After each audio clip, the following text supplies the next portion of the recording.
Ashamaa harka fuunee kabajamtootaa fi jaallatamtoota daawwattoota keenya biyya alaa fi biyya keessa kan jirtan bakka jirtanutti nagaan Waaqayyoo isiniif haa baay'atu. Kun oduu sa'aatii kanaa kan mana Kiristaana Ortodoksii Tawaahidooti.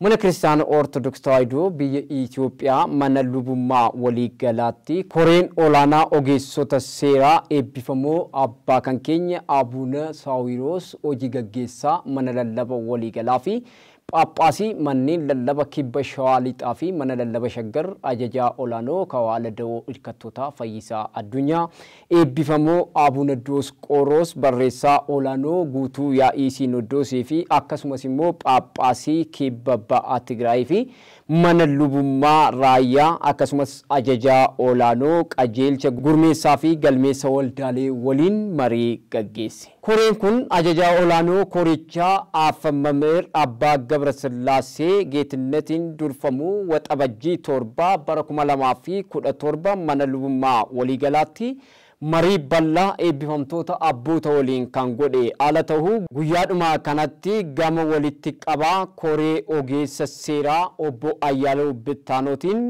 gabaasni gabaabaan dhiyaateera jedhame. Bu'uuruma kanaan eebbifamtoonni abbootiin ciminni jiru akka itti fufuu qabuu fi rakkooleen jiran immoo tajaajilaaf danqa kan ta'an ilaameedhaan gara fuulduraatti furamuu akka qabanis immoo ergaa abbummaa isaanii dabarsuudhaan yaahiin guyyaa har'aa nagaadhaan goolabameera jedhame kan gabaasee kutaa sabquunnamtii uummataa mana lallaba waliigalaati. Faarfattoonni dilbataa baratanii barsiisuu kawaala da'oo hirkattoota fayyisaa addunyaa qophii addaa eebbifamoo Abuna Saawiroos hojii gaggeessaa mana lallaba waliigalaatii fi akkasumas immoo eebbifamoo Abuna Diosqoroos barreessaa olaanoo yaa'ii guutuu Sinodoosiitiif qopheessan. Qophiin kun kan qophaa'ee waxabajjii 8 bara 2017 ala ta'uu kaayyoon qophii kanaas guutuun Sinodoosii caamsaa darbee firiiwwan kawaala da'oo hirkattoota fayyisaa addunyaa kan ta'an eebbifamoo Abuna Saawiroosiin hojii gaggeessaa mana lallaba waliigalaa eebbifamoo Abuna Diosqoroosiin immoo barreessaa olaanoo yaa'ii guutuu Sinodoosii godhee muduu isaa irraan gammachuu isaanitti dhaga'ame ibsachuudhaaf jedhameera. Qophii kana irrattis abbootiin kawaalichaa faarfattoonni dilbataa bakka buutonni waldaalee garaagaraa akkasumas immoo tajaajiltoonni mana kiristaanaa fi keessummoonni waamichi godhameefis irratti argamaniiru kan gabaasee miidiyaa Miskaay Izunaan da'oo hirkattoota fayyisaa addunyaati. Manni lallaba Finfinnee waxabajjii 9 bara 2017 irraa eegalee leenjii akka kennu beeksise. Leenjiin kunis dhaloota borii baasuuf jecha seerri barumsa faarfattoota dilbataa irratti hundaa'ee yaa'ii ayyootaatiin qoratamee gama guutuu Sinodoosiitiin beekamtii kan argate mana kiristaanaa keessatti lafa qabatee akka itti fufuu fi akkasumas immoo ajaja abbootiin kennanii dabarsuudhaaf jedhameera.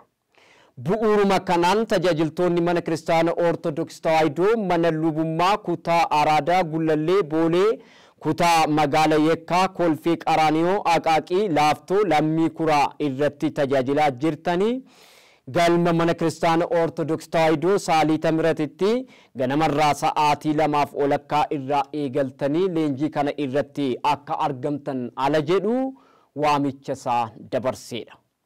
Kan gabaasee miidiyaa mana lallaba Finfinneeti. Eebbifamoon Abuna Yisaaq Phaaphaasiin mana lallaba Walaayittaa tajaajiltoota 85 fi aangoo lubummaa kennanii jedhame. Eebbifamoon Abuna Yisaaq waxabajjii 7 bara 2017 mana lallaba Walaayittaa aanaa Kindoo Dudaayee fi aanaa Kuddunaa Faangoo bakka jedhamutti barumsa mana kiristaana Ortodoksii Tawaahidoo seeraan baratanii tajaajiltoota 78f aangoo daaqonummaa daaqonoota 7f immoo aangoo lubummaa akka walii galaatti tajaajiltoota mana kiristaana Ortodoksii Tawaahidoo tajaajiltoota 85f aangoo lubummaa kennaniiru jedhame kan gabaasee Tawaahidoo miidiyaadha.